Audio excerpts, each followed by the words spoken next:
자, 여러분, 만약에 말이죠. 내가 내야 할 세금을 AI가 딱 알아서 계산해주고 머리 아픈 민원 서류를 챗봇이 뚝딱 작성해준다면 어떨 것 같으세요? 이게 무슨 SF 영화 이야기냐고요? 아니요. 지금 바로 우리 정부 안에서 벌어지고 있는 일입니다. 오늘 바로 이 정부의 AI 활용, 그 거대한 변화의 문을 같이 한번 활짝 열어보겠습니다. 이게 단순히 편리해진다 이 수준을 넘어서는 얘기입니다. 만약에 정부가 정말 AI로 운영된다면 과연 어떤 세상이 펼쳐질까요? 우리가 꿈꾸는 것처럼 더 공정하고 더 효율적인 사회가 될까요? 아니면 반대로 영화에서 보던 것처럼 차가운 알고리즘의 통제를 받는 그런 사회가 될까요? 바로 이 질문에 대한 답을 찾아가는 게 오늘 이야기의 핵심이라고 할 수 있겠습니다. 자, 그럼 먼저 전 세계 정부들이 이 AI라는 새로운 도구를 가지고 도대체 어떤 그림을 그리고 있는지 그 거대한 청사진부터 한번 들여다보죠.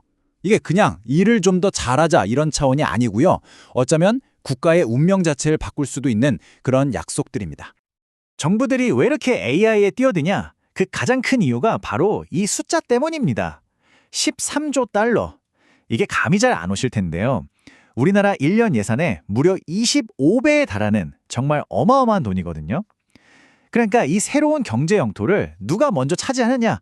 이걸 두고 지금 보이지 않는 총성 없는 전쟁이 벌어지고 있는 겁니다. 결국 AI가 정부에 해주는 약속이라는 게 뭐 우리 기술 이렇게 대단해요. 이런 자랑이 아니에요. 핵심은 이거죠. 낭비되는 세금, 우리 돈이잖아요. 그걸 줄여서 정말 필요한 곳에 딱 쓰고 정책 결정 과정을 유리알처럼 투명하게 다 보여주고 또 도움이 필요한 시민이 있으면 정부가 한 발 먼저 다가가는 것. 바로 이런 정부를 만들겠다는 약속인 거죠. 자, 그런데 말이죠. 이런 장밋빛 약속들, 과연 진짜 현실에서도 이루어지고 있을까요? 그냥 뭐 서류상의 계획이 아니라 이미 우리 삶을 바꾸고 있는 그런 놀라운 사례들을 지금부터 직접 한번 확인해 보시죠. 보시면 AI가 정말 정부에 보이지 않는 곳까지 깊숙이 스며들고 있어요. 우리가 직접 느끼는 대민 서비스는 물론이고요. 공무원들의 업무를 도와서 효율을 높이는 내부 운영, 그리고 심지어는 아무도 모르게 벌어지는 비리나 이상 징후를 딱 잡아내는 역할까지 하고 있죠. 더 나아가서 정책을 기획할 때도 데이터를 기반으로 더 똑똑한 결정을 내리게 돕고요. 크게 보면 바로 이 네 가지 영역에서 정부를 혁신하고 있다고 볼 수 있습니다. 이 실제 사례들을 보면요. 정말 영화 같아요. 그리스에서는 AI 비서가 25개 언어로 서비스를 안내하니까 이제 외국인도 언어 장벽 없이 공공 서비스를 이용할 수 있게 된 거죠. 브라질에서는요. 와, 인간의 눈으로는 절대 못 찾아냈을 교묘한 비리를 AI가 딱 잡아냈습니다. 영국에서는 또 어떻고요? 쌓여있던 연금 서류 3만 건을 단 2주 만에 처리해버렸대요. 이건 단순히 빨라졌다가 아니에요. 아예 과거에는 불가능했던 일들을 가능하게 만들고 있는 겁니다. 아니, 이렇게 멋진 성공 사례들이 있는데 좀 이상하지 않으세요? 왜 대부분의 정부 AI 프로젝트는 아직도 시범 운영 중이라는 꼬리표는 떼지 못하고 있는 걸까요? 여기에는 우리가 생각하는 것보다 훨씬 더 깊고 아주 근본적인 이유가 숨어 있습니다. AI가 이렇게 대단하다는데 왜 이렇게 지지부진할까요? 그 이유는요, 흔히 생각하는 것처럼 기술이 부족하거나 돈이 없어서가 아닙니다. 진짜 범인은 아주 의외의 곳에 숨어 있어요. 보통 이런 얘기 많이 하죠. 데이터 품질이 엉망이다. AI 전문가가 부족하다. 공무원 조직 문화가 너무 경직되어 있다. 네, 물론 다 맞는 말이에요. 틀린 말이 아닌데, 근데 혹시 이런 것들이 진짜 원인이 아니라 어떤 더 큰 문제 때문에 나타나는 증상 같은 건 아닐까요? 그 진짜 원인을 설명하는 마스터키가 있습니다. 바로 흡수 역량이라는 개념인데요. 말이 조금 어렵죠. 아주 쉽게 비유를 들어볼게요. 아무리 좋은 영양제, 그러니까 AI 기술이 있어도요. 우리 몸이 그걸 소화해서 피와 살로 만드는 능력, 즉 흡수 역량이 없으면 아무 소용이 없잖아요. 바로 그겁니다. 데이터가 엉망인 것도, 전문가들이 자꾸 떠나는 것도, 조직이 새로운 시도를 두려워하는 것도 결국은 조직의 이 소화 능력이 부족하기 때문에 나타나는 현상이라는 거죠. 그런데 말이죠. AI 도입의 어려움이 단지 이 조직의 소화 능력 문제에서 그치지 않습니다. 만약 우리가 이 문제를 다 해결해서 AI를 성공적으로 도입했다고 쳐요. 그럼에도 불구하고 우리는 훨씬 더 까다롭고 근본적인 질문에 답해야만 합니다.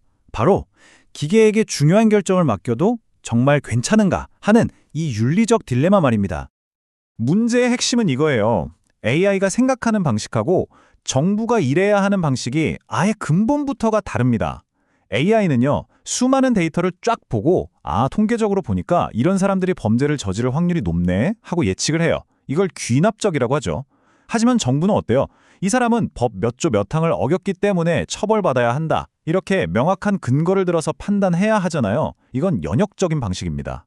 이 확률에 기반한 AI의 논리와 정당한 이유에 기반한 정부의 논리, 이 둘의 충돌이 정말 심각한 문제를 낳을 수 있는 거죠. 이 논리의 충돌이 결국 어떤 무서운 결과를 낳을 수 있냐면요. 한번 상상해 보세요. 과거의 차별적인 데이터를 그대로 학습한 AI가 특정 인종이나 성별에 불리한 결정을 막 내리는 겁니다. 그런데 정작 왜 그런 결정을 내렸냐고 물어보면 블랙박스라서 아무도 설명을 못해요. 문제가 생겨도 AI가 그랬는데요? 하고 누구도 책임지지 않는 세상. 심지어는 공무원들이 스스로 생각하고 판단하기를 멈추고 그냥 AI가 추천해주는 대로 도장만 찍게 될 수도 있습니다. 이건 그냥 먼 미래의 이야기가 아니라 바로 당신과 저의 이야기가 될 수 있다는 겁니다. 자, 그렇다면 우리는 이 편리하면서도 위험할 수 있는 도구를 어떻게 다뤄야 할까요? 효율성과 윤리, 이 두 마리 토끼를 다 잡을 방법은 정말 없는 걸까요? 다행히도 방법이 있습니다.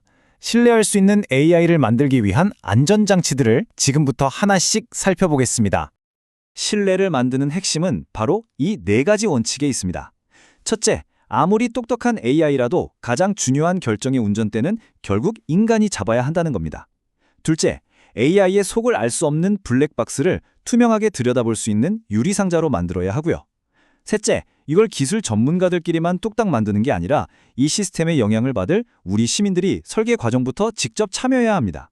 그리고 마지막으로 각 부처가 따로 놀게 아니라 정부 전체가 하나의 큰 그림 아래서 통합된 전략을 가져야 한다는 거죠. 이 네 개의 바퀴가 함께 잘 굴러갈 때 비로소 우리는 신뢰할 수 있는 AI 정부라는 목적지에 도착할 수 있을 겁니다. 결국 이야기는 처음으로 다시 돌아옵니다. AI 도입의 가장 큰 장벽은 기술이 부족해서가 아니라 바로 우리 자신, 즉 조직의 학습 역량이 부족하다는 것. 아무리 최첨단 AI라는 슈퍼카 엔진을 가져다 놔도 그 엔진을 이해하고 다룰 줄 아는 똑똑한 운전자가 없다면 그냥 고철덩어리에 불과하다는 사실, 이걸 절대로 잊어서는 안 되겠습니다. 오늘 우리는 AI 정부가 가진 눈부신 가능성과 또 그 뒤에 숨겨진 깊은 그림자를 함께 들여다봤습니다. 이제 마지막 질문이 남았네요. 우리는 AI로 정부를 더 효율적으로 만들 수는 있습니다. 이건 거의 확실하죠. 하지만 과연 우리는 정부를 더 현명하게 만들 수도 있을까요? 단순히 빠름을 넘어서 올바름을 추구하고 차가운 계산을 넘어서 따뜻한 헤아림을 담아내는 것. 그 답은 기술이 아니라 바로 우리 자신에게 달려 있습니다. 여러분의 생각은 어떠신가요?